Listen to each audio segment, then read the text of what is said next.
Hello guys. आप सभी का स्वागत है my study channel crazy learning platform पे। सो गाइस, जैसे कि हमने उत्तराखंड की एक सीरीज स्टार्ट की है और उसी सीरीज को हम आगे बढ़ाते हुए आज इसका पार्ट 2 लेके आए हैं। गाइस, आपने अगर पार्ट 1 नहीं देखा है तो आप पहले पार्ट 1 देखिए और उसके बाद इस वीडियो पे आइए पार्ट 2 पे। और सो गाइस, जो आपको हमने बताया है पार्ट 1 में, उसमें मैंने आपसे बोला था कि आप जो क्वेश्चन मैंने आपको दिया था उसमें कमेंट कीजिएगा, बोला तो कमेंट नहीं आया। गाइज, आप अगर वीडियो देख रहे हैं तो कमेंट कीजिए, जो क्वेश्चन मैं आपसे पूछ रहा हूँ उस क्वेश्चन का आंसर दीजिए, जिससे मेरे को भी पता लगेगा कि आप वीडियो देख रहे हैं, तो मेरे को बनाने में भी अच्छा लगेगा और मैं ज़्यादा मेहनत करते हुए आपके लिए वीडियो बनाते रहूँगा। मैंने आपसे कल गाइज एक क्वेश्चन पूछा था कि भारत में पुरातात्विक सर्वेक्षण का की स्थापना कब हुई थी। आपसे क्वेश्चन पूछा था भारत में पुरातात्विक सर्वेक्षण विभाग की स्थापना कब हुई थी, तो आपने आंसर नहीं दिया गाइज। अब गाइज, मैं बताते हुए जा रहा हूँ कि भारत में पुरातात्विक सर्वेक्षण विभाग की स्थापना हुई थी 1861 में, हुई थी नई दिल्ली में। गाइज, 1861 में हुई थी नई दिल्ली में पुरातात्विक सर्वेक्षण विभाग की स्थापना हुई थी गाइज, 1861 में नई दिल्ली में। क्लियर रहेगा गाइज, इसको नोट कर लीजिएगा आप अपनी बुक कॉपी में कि 1861 में नई दिल्ली में पुरातात्विक सर्वेक्षण विभाग की स्थापना हुई थी। Clear guys? ओके। और गाइज, आगे देखते हैं अब इसमें कि हमने कल पढ़ा था प्राग्ञ ऐतिहासिक काल। गाइज, जो हमने 3 भागों में बढ़ता है काल। एक होता है जो हमने पढ़ा प्राग्ञ ऐतिहासिक काल, और जो आज हम पढ़ने जा रहे हैं आगे ऐतिहासिक काल, और एक होता है ऐतिहासिक काल। इसमें अंतर क्या होता है गाइज, थोड़ा उसको समझ लीजिएगा, कल बताना भूल गया था। प्रागैतिहासिक काल वे काल होता है जिसके हमको क्या मिलते हैं, लिखित साक्ष्य नहीं मिलते हैं। वो क्या कहलाता है, प्रागैतिक काल कहलाता है। जैसे गुफाएं वुफाएं, इनमें हमको लिखित साक्ष्य कम है। और प्राग आगे ऐतिहासिक काल में होते हैं जिसमें हमको साक्ष्य लिखित मिलते हैं परंतु हम उनको पढ़ नहीं पाते। Clear guys?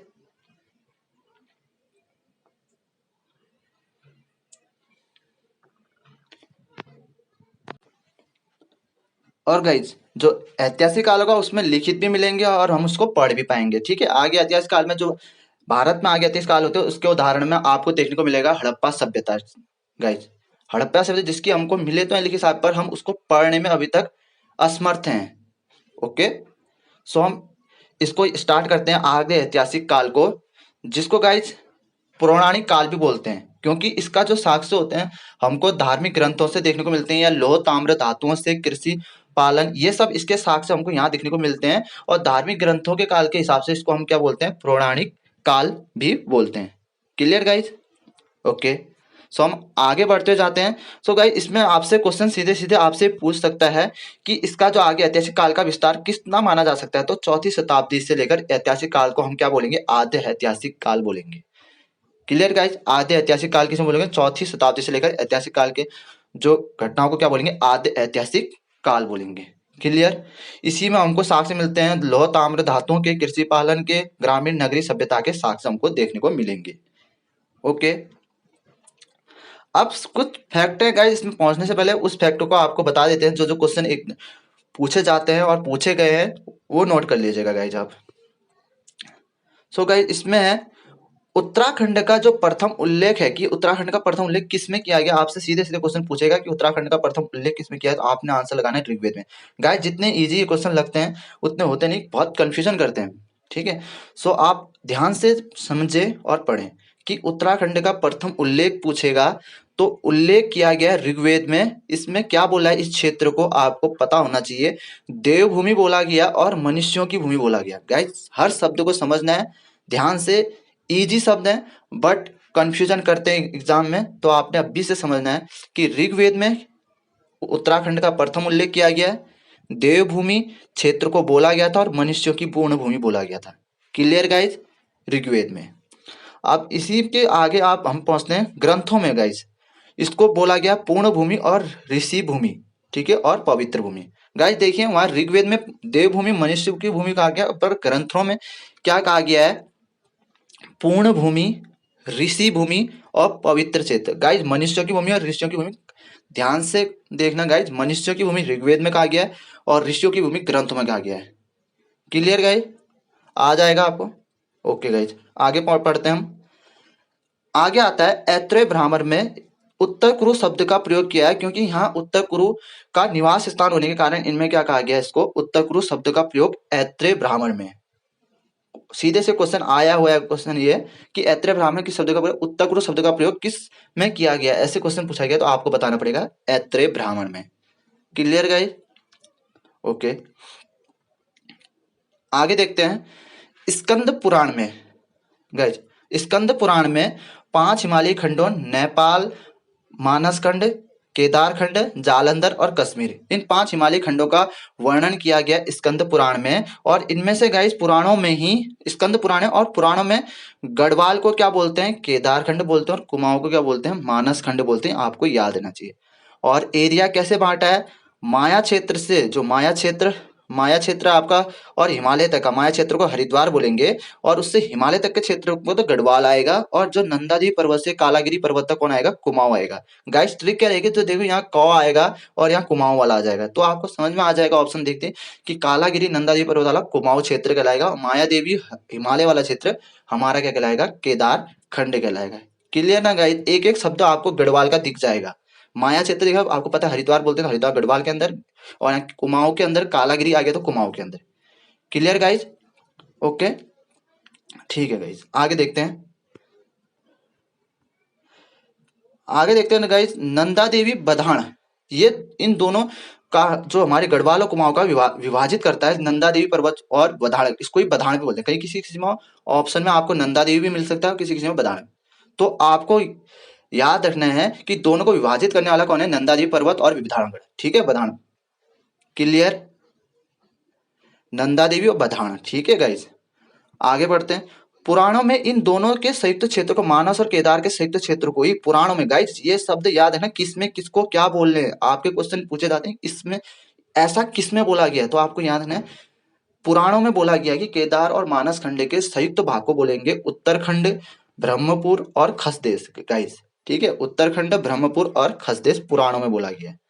ओके, मिला दिया तो उत्तर बन गया। गाइज याद रखना, दोनों को मिला दिया तो उत्तर बन गया।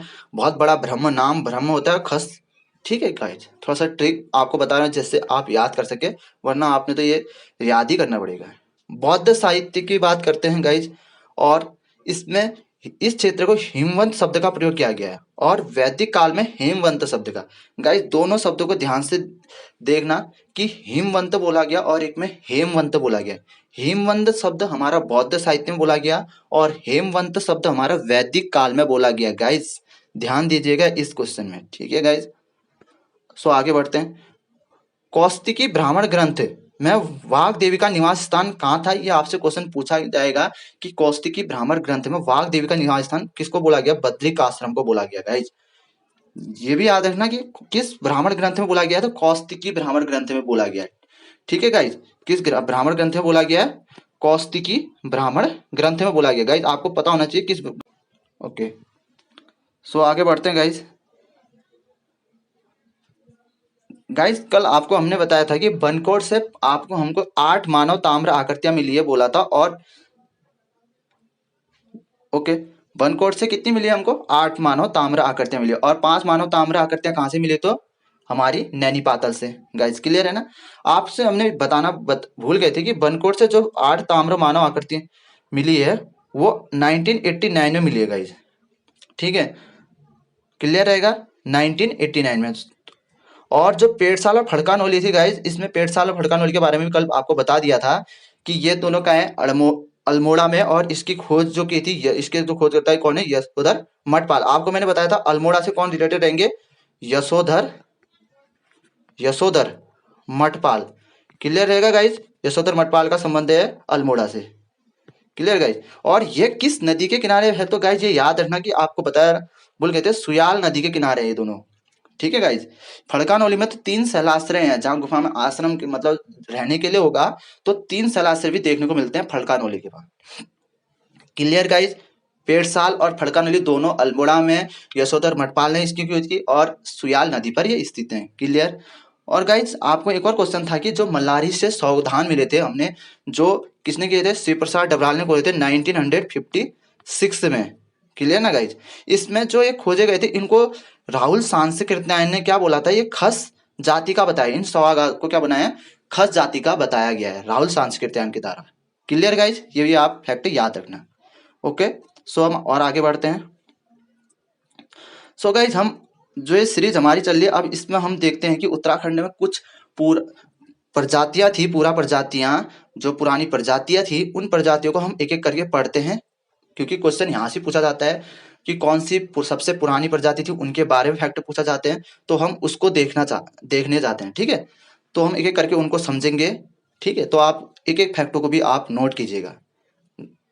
ओके गाइज, सो गाइज हम स्टार्ट करते हैं कोई सम इम्पोर्टेंट फैक्ट से कि शिव प्रसाद डबराल के अनुसार यहाँ पर को गढ़वाल शब्द का प्रयोग सबसे पहले किसने किया था पूछता है, तो मौलाराम ने किया था। किस आपको पूछ, वैसे तो गढ़वाल शब्द का प्रयोग पहले हो चुका था अजरपाल के, बट बोला जा रहा है कि शिव प्रसाद डबराल के अनुसार। गाइस शिव प्रसाद डबराल के अनुसार आपसे पूछेगा कि गढ़वाल शब्द का प्रयोग किसने किया था, सबसे पहले मौलाराम ने किया था। गाइस यही रख लेना कि सबसे पहले गढ़वाल शब्द का प्रयोग शिव प्रसाद डबराल के अनुसार किसने किया, मौलाराम ने।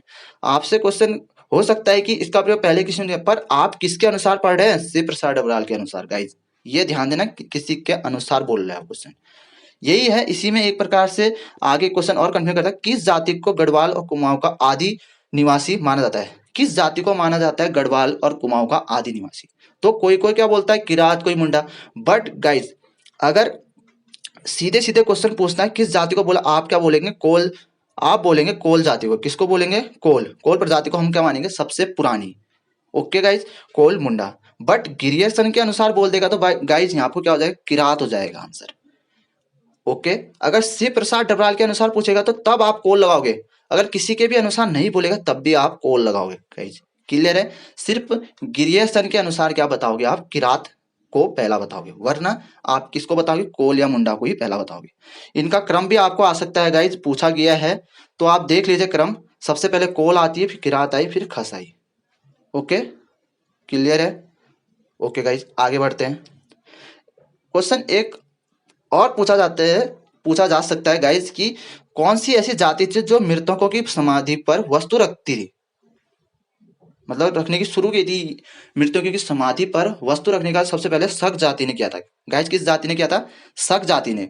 उनको शक होता था कि ये बाद में आएगा लेने, तो उन्होंने मृतकों की समाधि पर क्या रखना रहता, वस्तु रखना शुरू करा। Clear guys. ओके, एक पुस्तक का पूछी जा सकती है गाइज आपसे, एक पुस्तक, उस पुस्तक को भी मैंने यहाँ पर लिख दिया है, studies in Skanda Purana. Guys क्या है, स्टडीज इन स्कंद पुराण। इसके जो राइटर हैं वो ABL अवस्थी हैं। कौन है, ABL अवस्थी। गाइस उत्तराखंड में जो राइटरों के नेम, कौन सी इनकी पुस्तकें पूछी जाती है, तो आप हर एक पुस्तक को ध्यान से पढ़िए और इनके बारे में आप अच्छे से रोज रोज पढ़िए, एक अलग से इसको टॉपिक को लिख लीजिए और वहां इन पुस्तकों का नाम और उनके राइटर को लिख लीजिएगा। Clear guys. तो स्टडीज इन स्कंद पुराण की बात करेंगे, ABL अवस्थी। कौन, ABL अवस्थी। गाइज याद रखना, studies in Skanda Purana, ABL Awasthi. Okay guys, so आगे बढ़ते हैं। अब गाइज हम आगे बढ़ते हैं और हम एक एक करके प्रजातियों को देखते हैं। सबसे पहले प्रजाति कौन सी बोलेगी, कोल प्रजाति, शिव प्रसाद डबराल के अनुसार, या वैसे भी आप बोलेंगे तो कोल प्रजाति। कोल प्रजाति की बात करते हैं तो कोल प्रजाति को हम सबसे प्रथम प्रजाति बोलेंगे।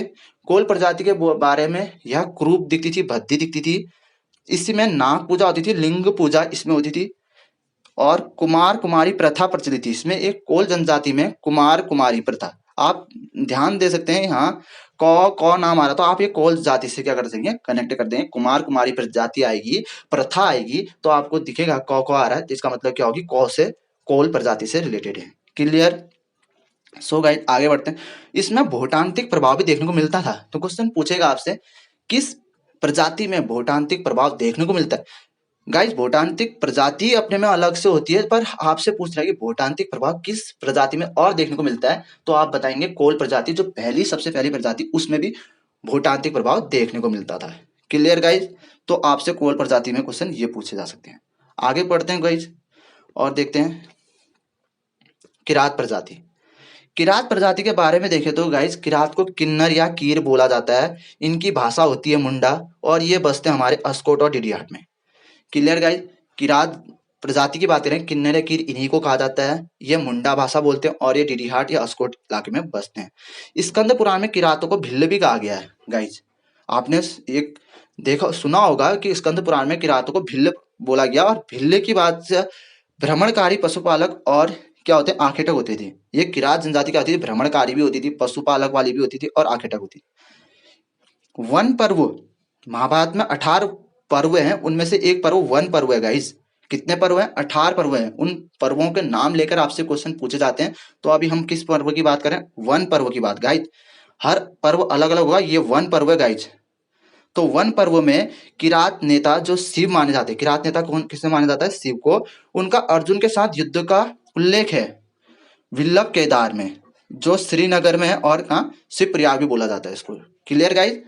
अर्जुन और शिव का क्या है, युद्ध का वर्णन है, जो किरात जाति शिव को अपना क्या मानती थी, नेता मानती थी। क्लियर है गाइस। और आगे बढ़ते हैं। आर्यों ने, जो आर्य आए, आर्यों ने इनको क्या बोला गाइस, शूद्र बोला है। क्या बोला गया इनको, शूद्र। ठीक है। और इसका उल्लेख किस किसने अपने उसमें किया है, तो गाइस देखें तो इसका उल्लेख किया है बाणभट्ट, जो उन्होंने अपनी कादम्बरी पुस्तक में किया है। कालिदास ने अपनी रघुवंश में किया है। गाइस ध्यान देना, कालिदास ने अपनी मेघदूत में नहीं किया है, बल्कि रघुवंश में किया है गाइस। ठीक है। और इंडिका, मेगास्थनीज की इंडिका में इसने वर्णन किया गया है। तो गाइस आपको याद रखना है। साथ ही साथ गाइस इसका वर्णन मत्स्य पुराण में भी हुआ है। ठीक है, मत्स्य पुराण में भी इसका प्रयोग हुआ है, किरात जनजाति का वो उल्लेख हुआ है गाइस। ओके गाइस, तो आपको पता चल गई कि किरात प्रजाति क्या है। कीर कीर इनको बोला जाता है, मुंडा भाषा बोलते हैं, अस्को डीडीहाट में रहते हैं, बाणभट्टी, कादम्बरी, कालिदास की रघुवंश, मेगिस्तीनिस की इंडिका। और इसी में वन पर्व में क्या हुआ है, किरात नेता शिव अर्जुन का वर्णन हुआ है, विल्लभ केदार जगह में हुआ है, श्रीनगर प्रयाग में मिलती है। Okay guys. और किरातों को भिल्ल किसमें कहा गया, आपसे क्वेश्चन पूछेगा कि किरातों को भिल्ल किसमें कहा है, तो आप बोलोगे स्कंद पुराण में। किसमें कहा है, स्कंद पुराण में। ओके गाइज, अब आगे बढ़ते हैं। खस प्रजाति, खस प्रजाति की बात करेंगे। इसका उल्लेख गाइज हम देखेंगे महाभारत के 18 जो पर्व होते हैं गाइज, महाभारत के जो 18 पर्व हैं उसमें सभा पर्व, अभी हमने वन पर्व बात करी थी, वन पर्व में अर्जुन और शिव जी का युद्ध की बात की गई। अब यहाँ सभा पर्व की बात करें, इन्होंने खस जाति ने किसकी ओर से युद्ध लड़ा था, कौरवों की ओर से युद्ध लड़ा था। आपसे क्वेश्चन पूछेगा कि किस पर्व में यह बताया गया कि इन्होंने, जो खस जाति थी, इन्होंने किसकी ओर से युद्ध लड़ा था, कौरवों की ओर से युद्ध लड़ा था, वो सभा पर्व में। गाइस क्लियर रहेगा। इसमें क्या होता है गाइस, घर जवाई रखने की प्रथा रही। ठीक है। और 1885 में इन्होंने शूद्र वर्ग में शामिल हो गया है, खस जाति को किस वर्ग में डाल दिया, शूद्र वर्ग में डाला। टिकुआ प्रथा इसमें थी, झटेला प्रथा इसमें थी। ठीक है, टिकुआ प्रथा, झटेला प्रथा इसमें थी। खसों को विधवा किसी भी पुरुष को अपने घर में रख सकती थी टिकुआ प्रथा के अंदर। ठीक है, खसों में क्या होता था कि किसी भी पुरुष को अपने घर में रख सकती थी। अपने पति से उत्पन्न पुत्र को क्या कहते हैं, पहले पुत्र को, पहले पति से उत्पन्न पुत्र को क्या कहता है, झटेला कहा जाता है। तो आपसे क्वेश्चन पूछता है झटेला प्रथा किस प्रजाति से बिलोंग करती है, या टिकुआ प्रथा किस प्रजाति से बिलोंग करती है, तो आपको बताना है खस प्रजाति से बिलोंग करती है। टिकुआ, ठीक हुआ, और जब किसी को खांसी होती है, ठीक हुआ का, खस खस ठीक हुआ का, झटेला झटका लगा, ठीक हुआ का, तो खस। ठीक है गाइज, झटेला खस। ठीक है। और ज्येष्ठ पुत्री को मंदिरों में दान में दे दिया जाता था, मंदिरों में दान कर दी जाती थी, ज्येष्ठ पुत्री जो होती थी मंदिरों में दान कर दी जाती है। और पशु बलि प्रथा भी यही प्रचलित थी। गाइज खस प्रजाति से भी आपसे क्वेश्चन पूछेगा, तो आपने इतने फैक्ट आपने याद रखने हैं। क्लियर गाइज, और इसको देखना है आपने, तब आपको ये याद रहेंगे। अब लास्ट प्रजाति आपको देखने को मिलेगी भूटांतिक प्रजाति। यही आपको आपने देखा था कि किस में देखने को मिलती है, हमने कहा था कोल। ठीक है, कोल प्रजाति में भूटांतिक प्रभाव देखने को मिलता है, हमने अभी पढ़ा आप पर। तो गाइज इसमें है, यह व्यापारी प्रजाति है। 1962 में तिब्बत और इनका क्या होता है, व्यापार होता था। भूटांतिक के समूह को क्या कहते हैं, भूटांतिक के जो समूह होते हैं उनको कुंच कहा जाता है। क्या कहा जाता है, कुंच। इसमें कुछ क्या होती है, प्रजाति जो जातियां आती है भूटांतिक में, उसमें गरब्याल, गुंजियाल, मर्तोलिया, टोलिया, पांगती। ओके गाइज, इसकी उप जाति को राठ या सगोत्र बोला जाता है। इसमें उप जातियों को क्या बोला जाता है, राठ या सगोत्र बोला जाता है। और इन राठों में आपस में शादी नहीं होती गाइज। ठीक है, आपस में शादी करने का वो उल्लेख नहीं है। ठीक है गाइज, रणबड़ प्रथा भी इसमें प्रचलित है गाइज। ये प्रथा इंपॉर्टेंट रहेगी, रणबड़ प्रथा। इसमें क्या, यह कहाँ मिलती है, दारमार व्यास घाटी में प्रचलित है गाइज। कहाँ के, भूटांतिकों में रणबड़ प्रथा में है, तो दारमार व्यास घाटी के। Clear guys. घुरमा देवता यहाँ प्रचलित है। घुरमा देवता को किसका माना जाता है, वर्षा का देवता। घूरमा, जो वर्षा बादल घूर रहे हैं और वर्षा करेंगे, तो गाइज घूरमा वर्षा होगी अब, ठीक है। घबला देवता और गाइज संपत्ति में घबला होता है ना, व्यापार में घबला होगा, तो घबला देवता ये किससे रिलेटेड है? संपत्ति और व्यापार से। और किस से जाति से रिलेटेड है? तो भोटांतिक जाति से रिलेटेड है। ओके गाइज, सो गाइज हमारा यहाँ पे कोई कंप्लीट होता है ये आज का टॉपिक। सो गाइज अगर आपको ये टॉपिक अच्छा लगा है तो आप लाइक सब्सक्राइब करना ना भूलिएगा गाइज, और ज़्यादा से ज़्यादा हो गया आप अपने दोस्तों को, अपने जितने भी आपके दोस्त लोग हैं उनको ये सब्सक्राइब वो लिंक भेजिए और शेयर कीजिए गाइज। सो गाइज इससे आगे की वीडियो अब आपके लिए कल लाई जाएगी। अभी के लिए आप इस वीडियो को अच्छे से रीड कीजिए। So guys thank you for watching this video, bye.